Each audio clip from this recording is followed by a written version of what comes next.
Welcome to the Leadership Zone. I'm your host, Sheila Walsh, Leadership Development Specialist, Coach and Researcher.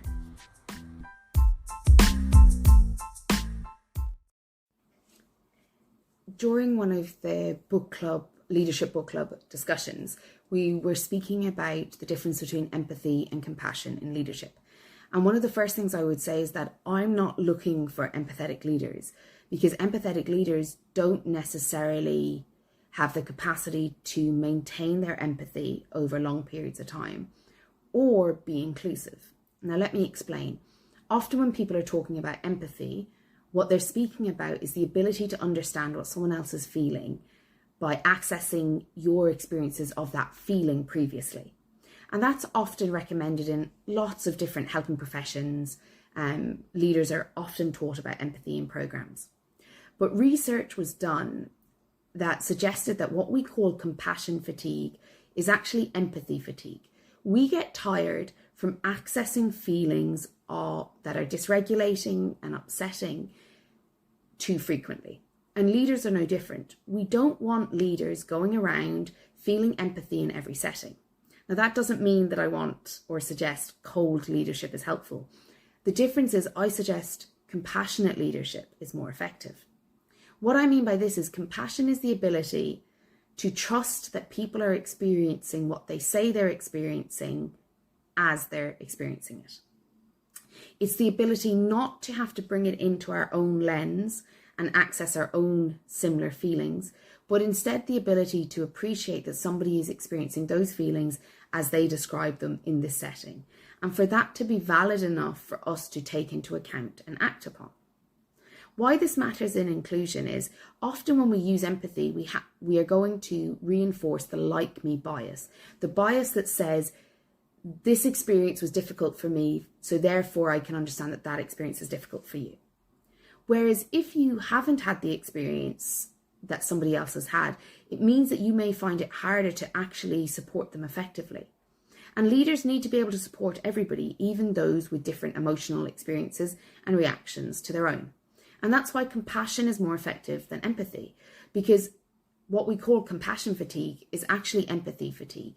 It's the fatigue of being connected to difficult feelings for too long a period of time, wearing down on our resilience.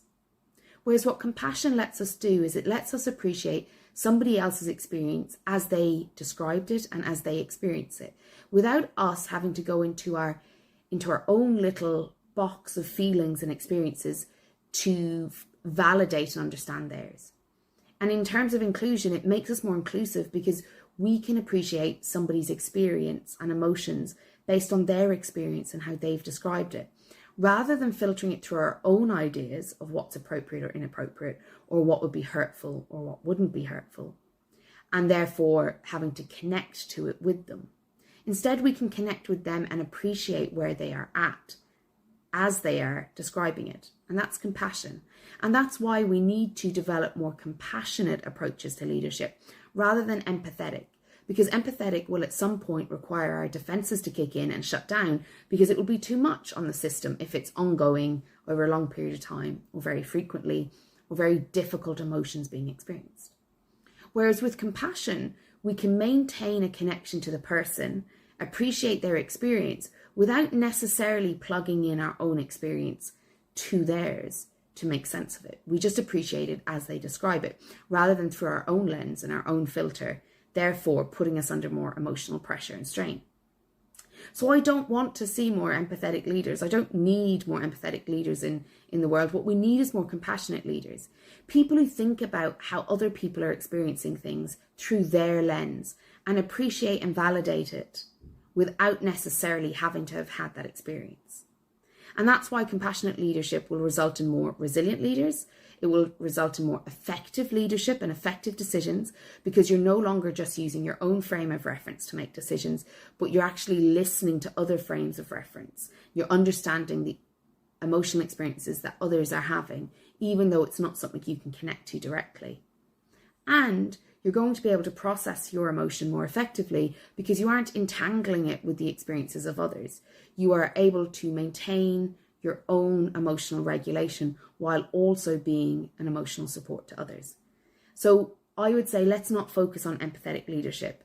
It is the wrong word to use, but it's also the wrong practice. I don't want leaders who only see the world through their own experience and can only feel things and process things that directly relate to them in some way. We need leaders who have the capacity to understand that other people experience things differently and the capacity to offer support and emotional regulation to others, even if they haven't had that direct dysregulation or experience themselves. And so that's why I talk about compassionate leadership and not empathetic leadership. Empathy has limitations. It burns us out quicker, it tires us, it has a weight associated with it, and it has a self-centeredness. We must be able to relate to the experience to empathize. Compassion doesn't need us to relate to the experience, but to relate to the person and to say that if that person describes that experience, then that is valid.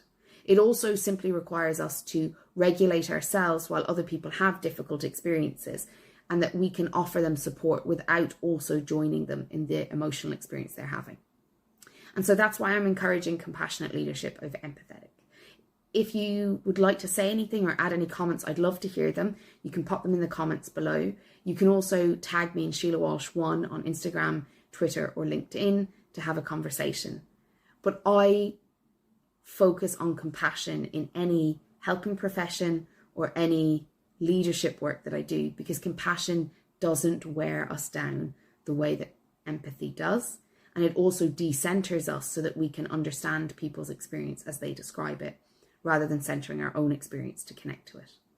If you have any questions or you'd like me to work with you or leaders in your organisation, you can also get in contact through info@sheilawalsh.com. The details will also be in the description. Thank you.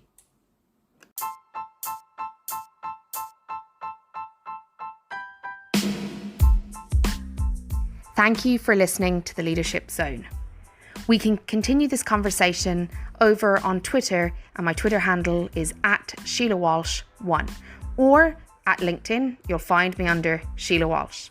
To book a free consultation to discuss your leadership needs or the leadership development needs of your organisation, simply visit my website www.sheilawalsh.com and book a free leadership consultation. I look forward to hearing from you.